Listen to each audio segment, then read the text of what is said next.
The city stretched far beyond the penthouse windows, a restless sea of flickering lights and unseen movements. From above, it looked controlled, orderly, a machine of power running precisely as it was meant to. But below, in the streets, in the places where deals were whispered rather than announced, chaos brewed. Marla Maples knew this world intimately, had navigated its currents with the careful precision of someone who understood that survival was not about truth, but about control. Tonight, the silence of her office was suffocating. The weight of the day pressed against her shoulders as she sat at the desk, fingers resting lightly on a thick manila folder. The envelope had arrived without warning, slipped into the hands of her assistant by an anonymous courier. No markings. No return address. Just a thin, deliberate slant of handwriting scrawled across the front. Her name, nothing more. For a long moment, she didn't open it. Outside, the hum of traffic continued, the heartbeat of a city that never truly rested.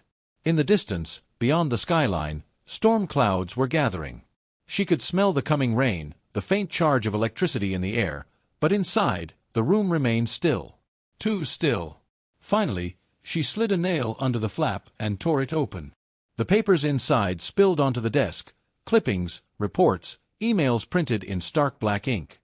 A web of names and numbers, some she recognized, others that sent an immediate pulse of unease through her veins. Her breath slowed as she scanned them, her eyes catching on a single phrase typed neatly in the middle of one page. "They know." The words landed like a physical blow. She reached for the next sheet, fingers tightening slightly as she read. Financial records. Conversations she had assumed were buried deep within secured servers. Names that were never meant to be spoken aloud, much less printed on paper. A leak. A precise, surgical cut designed to expose only the most damaging parts of her political aspirations. Someone had not just found the skeletons in her closet, they had chosen which ones to drag into the light. A slow exhale left her lips, controlled, measured, but beneath it, the familiar weight of calculation stirred. Panic was useless. Panic was for people who weren't accustomed to playing on the edge of ruin. She leaned back in her chair, her fingers drumming against the polished wood of her desk. Who had done this? There were too many possibilities. The political landscape had never been forgiving, but this was something else. This wasn't just opposition research. This was personal. A sudden knock at the door cut through her thoughts. Sharp. Purposeful. Not her assistant's hesitant tap or the absent-minded greeting of an intern. This was someone who expected to be let in. She didn't hesitate. With a slow, deliberate movement, she slid the folder into the top drawer and locked it. Then, smoothing the tension from her expression, she rose and crossed the room, pulling the door open. Richard Vale stood on the other side, his presence as familiar as the shadows stretching across her office floor. He had been with her for years, moving between roles, advisor, confidant, fixer when necessary. His suit was impeccable as always, but his eyes, dark and sharp, held something else tonight. A knowing. He stepped inside without invitation, closing the door behind him. His voice was calm, but beneath the even tone was the same awareness that had just settled over her. He had seen the leak. He knew what it meant. There was no need for pretense. She didn't ask if he had read the reports. Of course he had. Instead, she moved back to her desk, the smooth glide of her movements a practiced effort to maintain composure. She reached for the crystal decanter and poured herself a drink. The sharp scent of bourbon filled the space between them. Richard spoke first, his voice measured. He had spent years perfecting the art of delivering bad news without emotion. The journalist had a name. Elliot Branson. A man with a reputation for uncovering things that were meant to stay hidden. He had been digging for weeks, but now, he wasn't just gathering information. He was preparing to publish. She listened without interruption, her fingers wrapped around the cool glass, the weight of it grounding her. Every detail mattered. Every move had to be precise. There was no room for error. Branson had sources. People inside the political machine who had decided their loyalty was worth less than the price of exposure. Some were expected, small players with grudges or misguided principles. But there was someone else, someone closer. Someone who had known where to look. A leak of this scale didn't happen by accident. Someone wanted her to know they were watching. She let the silence stretch before speaking. Her voice, when it came, was smooth, untouched by the undercurrent of tension winding through her thoughts. She wanted to know everything. Who Branson had spoken to. What angles he was pursuing. How deep he had managed to dig. And most importantly, whether he could still be stopped. Richard didn't answer immediately, and that told her enough. Some stories could be buried. Some could be redirected, twisted, manipulated until the truth became irrelevant. But this wasn't just an inconvenience. This was the beginning of something bigger. A war over who controlled the narrative. She had spent years crafting her image, shaping the way people saw her. Every speech, every carefully placed headline, every conversation laced with just the right amount of charm, it had all been deliberate. And now, someone wanted to burn it all down. She took a slow sip of her drink, the burn of alcohol steadying her thoughts. Then, placing the glass down, she met Richard's gaze. The decision had already been made before she spoke. There was only one way forward. If someone had declared war against her, then she would respond in kind. And she had never been one to lose. The morning arrived with an unsettling stillness, the kind that came before something irreversible took place. Marla Maples sat at the long, sleek table in her private office, fingers skimming the edge of a thin folder while her mind worked through every possible outcome. She had spent the night in careful calculation, sifting through every connection, every favor owed, every lever of power she could still pull. The leak had changed the game, but she wasn't out of moves. Outside, the city carried on, indifferent to the storm building in her world. The streets below were alive with their usual rhythm, horns blaring, pedestrians moving with purpose, the machinery of daily life undisturbed. But inside, within the walls of her office, the walls of her carefully crafted empire, something was shifting. The calls had begun early. Allies, political figures, corporate connections, each one reaching out, not out of concern, but to gauge how deep the damage ran. Some offered reassurances laced with hesitation, others distanced themselves with the practiced ease of survivors recognizing a sinking ship. The weakest ties were already fraying, leaving only those who had something to lose in her downfall. Richard Vale arrived just as she had expected, moving with the unhurried confidence of a man who had seen these kinds of battles before. He had been part of too many whispered negotiations, too many cover-ups and recalibrations, to be unnerved by a single unraveling thread. But even he understood the gravity of this moment. He sat across from her, letting the weight of silence settle before speaking. He had spent the early morning digging, tracing back the steps of the journalist, Elliot Branson, uncovering the web of sources feeding him information. The list was shorter than expected, but what it lacked in numbers, it made up for in precision. This wasn't a clumsy, broad attack. Someone had gone for the jugular. Branson had spoken to former campaign staffers, financial analysts, even a name that had once been buried in her past. The report wasn't just about political ambition, it was about influence, about the shadowed deals that had built her rise. The money trails, the silent backers, the orchestrated moves that had shaped her into a force beyond just a last name. Marla listened without reaction, her posture unchanged, her expression carefully neutral. She had always known the cost of playing this game. The question was whether she could outmaneuver it. Richard leaned forward slightly, his voice low and certain as he laid out the options. There were two paths forward, neither without risk. The first was to eliminate the story before it gained momentum, to pressure, to negotiate, to remind Branson of the consequences of overreaching. He wasn't invincible. He had his own weaknesses, his own ambitions. He could be persuaded, whether through incentive or fear. The second was distraction. If the story couldn't be stopped, it could be overshadowed. A bigger scandal. A better villain. Something to redirect the public's hunger for controversy elsewhere. Marla considered both, her fingers tapping lightly against the table. There was no fear in her gaze, only calculation. She had survived worse than this, but survival wasn't enough. She had no intention of playing defense. She would take control, reshape the battlefield before anyone realized what had happened. She reached for her phone, scrolling through contacts until she found the one she needed. There were people who specialized in stories like this, people who could twist a narrative before it fully took shape. She sent a message, short and direct. There was no need for pleasantries. The war had begun, and she wasn't wasting time. Richard watched her, waiting for confirmation of which path they were taking. She didn't need to say it aloud. She wasn't going to negotiate with Branson. She was going to crush him. By the time she finished making arrangements, the first headlines had already started shifting. The whispers of the leak had begun to spread, not yet dominating the cycle, but gaining traction in all the places that mattered. Political analysts speculated. Opponents seized the opportunity to cast doubt. The machinery of the media was beginning to turn, and once it started, it was nearly impossible to stop. She turned back to Richard, her decision solidified. If this was going to happen, she would dictate the terms. Branson wanted a story. She would give him one, just not the one he thought he was telling. By nightfall, she had set the pieces in motion. Calls had been made. Connections activated. And somewhere, in a newsroom, Elliot Branson was about to realize that he wasn't just exposing a scandal. He was walking into one.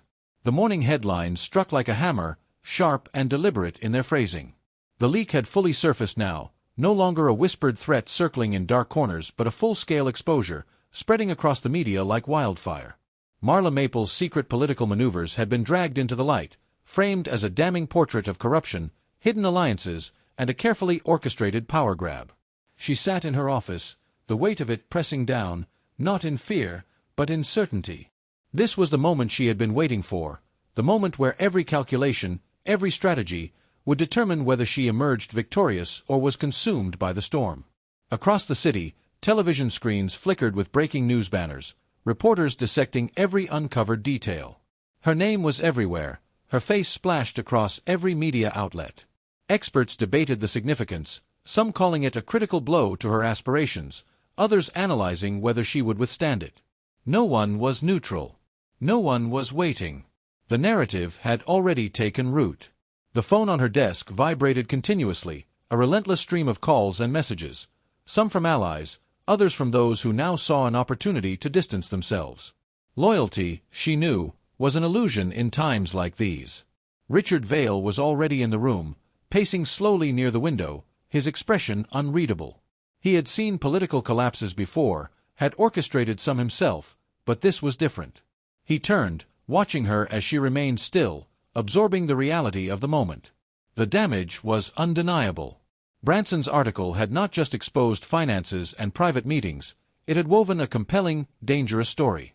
It had painted her not as a strategist, not as a leader, but as a woman who had manipulated her way into power through deception, using back channels and undisclosed financial support to buy influence. The framing was ruthless, the kind of thing that lingered long after the initial shock wore off. Marla reached for the folder in front of her, opening it with slow precision. The documents inside weren't her own, they belonged to Elliot Branson. She had anticipated this move. The moment he started digging, she had started digging, and now she had her own arsenal. People like Branson never played as cleanly as they pretended to. His connections weren't spotless, his history had fractures, and she had found them. She pushed the folder toward Richard, her expression unchanged. He picked it up, flipping through the pages. Inside were communications that shouldn't have existed, transactions that contradicted his supposed neutrality. Branson had enemies of his own, and now they were about to come forward. Richard exhaled slowly, understanding her decision before she even spoke it. They weren't going to deny the allegations. They were going to burn the credibility of the man who had exposed them. Outside, the media storm was still building, voices rising in speculation and condemnation. Opponents were already positioning themselves, calling for investigations, for public statements. The momentum was against her. She stood, smoothing the fabric of her suit as she moved toward the window. Below, the city carried on, unaware of the battles being fought in offices and war rooms. Power had always been about perception, and right now, hers was slipping. The decision had already been made. By the time the news cycle shifted again, Branson wouldn't just be an investigative journalist. He would be a scandal of his own.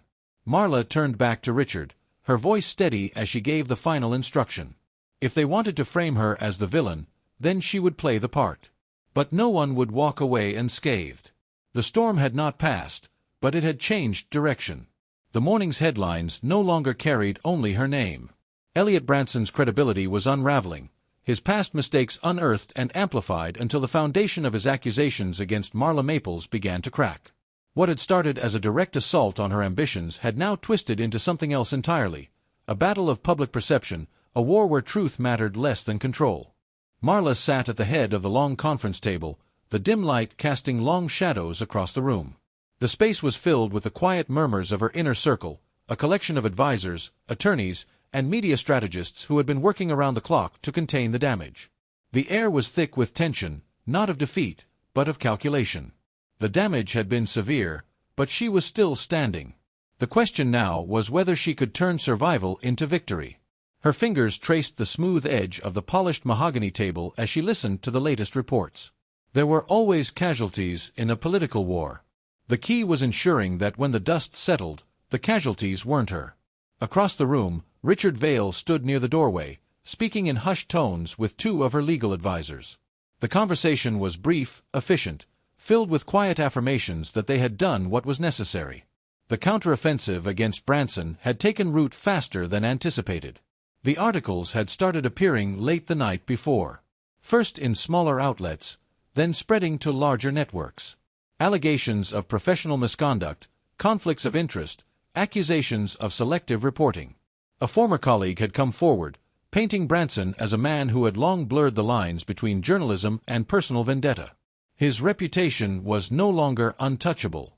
The pressure was shifting. He was no longer just the man exposing a scandal. He was a scandal. Marla leaned back in her chair, her thoughts calculated, her expression unreadable. She had always known that power came at a cost. The scrutiny would remain, lingering like a shadow over every future move, no matter how well she maneuvered through this. Her name would always carry the weight of what had been uncovered, no matter how much doubt had been cast on the messenger. But power had never been about purity. It was about endurance. One of her communications directors, a sharp-eyed man named Samuel Cross, sat across from her, scrolling through live updates. His voice carried a mix of urgency and control as he broke down the public response. The smear campaign against Branson was working, but not as cleanly as they had hoped. His supporters were doubling down, defending his integrity, pushing back against the allegations with their own claims that Marla's camp was orchestrating a hit job. The fight wasn't over. Richard finished his conversation and walked over, his presence steady, unshaken by the chaos. He had spent years watching people rise and fall, had seen how quickly influence could dissolve in the face of scandal. But he had also seen the ones who survived, the ones who reshaped their losses into something unshakable. He knew Marla wasn't the type to crumble. She reached for her phone, scrolling past missed calls and unread messages before selecting a single contact. There were still allies willing to stand beside her, still opportunities buried beneath the debris of the past week. The narrative could still be reclaimed, but it required one final, calculated push. Richard watched as she pressed the call button. He had a good idea of who was on the other end. A media powerhouse, someone with the ability to not just control a story but to redefine it entirely. Someone Marla had cultivated a relationship with long before she ever needed it. The line rang twice before connecting. The voice on the other end was measured, professional, but with an underlying edge of curiosity. Marla didn't waste time with pleasantries. This was about leverage. About ensuring that by the end of the week, the story wasn't about her scandal at all, but about something far bigger, something that would push her name from the headlines and leave Branson's career in ruins. She laid out what needed to be done. She knew how to control the timing, the distribution, the angle. There was a way to drown out the noise of her own controversy, by creating one so loud that people would forget why they were talking about her in the first place. Richard sat down beside her, listening to the one-sided conversation.